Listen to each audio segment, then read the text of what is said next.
Welcome back to Chow Time Pods. Your host, Red. I got videos today from acenate. I always find it hilarious when this happens. My husband and I were together for 8 years, 4 years dating, 4 years married, and I decided to move out in February. And do you want to know how many times in the now 3 months that we've been separated that he's begged me to come back, told me how much he loves me, how much he wants to make it work, how much he misses me and our dog? 0. We know. Because you're the one that left.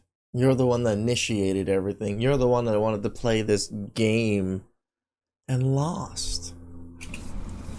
0 times! He gave her exactly what she wanted. Separation. And she's upset about it. Make up your mind, woman. Say he did beg her to come back. Do you think that would actually bring her back? Or do you think she'd get some pleasure from shutting down his pleas? She'd probably most likely feel less attracted to him because he tried to beg her and get her back, right? Because once someone does stupid shit like this, you need to walk away. And if you don't, they see you as a pussy. It actually took less than a week for me, or less than a week from me moving out for him to be on Tinder. So I am just, continuing on, and he obviously doesn't give a shit about me.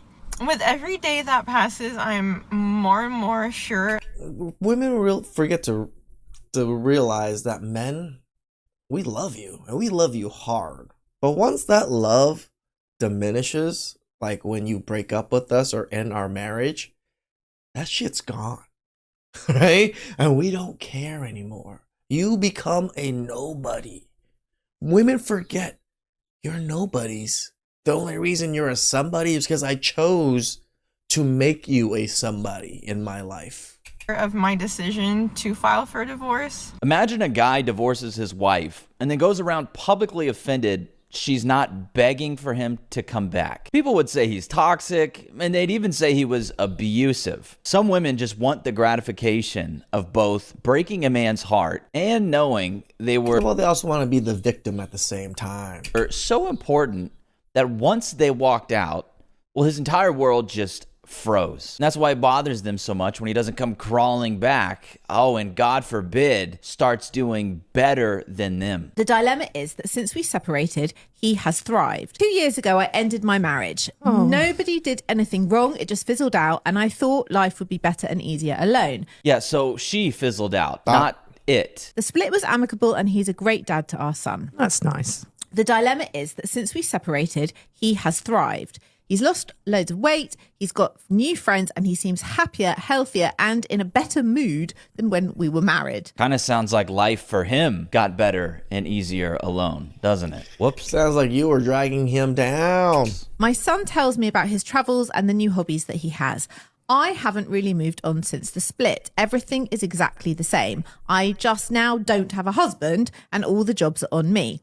I basically feel as unhappy as I did before I instigated the separation. How weird. No matter where she goes, the grass gets darker. I feel like... So I was miserable and I'm still miserable now because I'm miserable. Has nothing to do with the marriage. maybe I got it wrong and maybe the issue was me and not the marriage itself.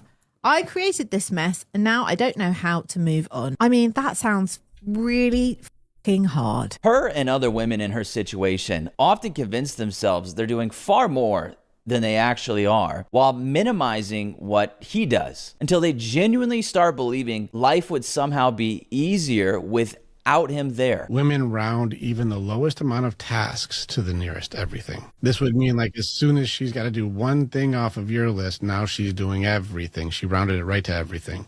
I think they call this a dishonest absolute. This is where I changed the narrative of the story to minimize your contribution, maximize mine without any evidence. I do everything around here. You do not do everything. You do not do everything. That is not a thing. Like, all you do is go to work. I also notice women, when they count, I watch this in our women's group, they count their tasks on a daily basis individually. Like I put 200 dishes away. I put 25 shoes away. I cleaned up 5,000 Legos. Like I did so many things today. All you did was one. You just went to work. He's like, when I do a 1%er job, I do one of the hardest jobs people can't do. I do a dangerous ass job. That's a very complicated job to do. I'm an engineer, or I'm a high-rise construction builder. Like, this is a dangerous and difficult job. This is hard to do. Well, they don't know what you do, so they think you just did one thing.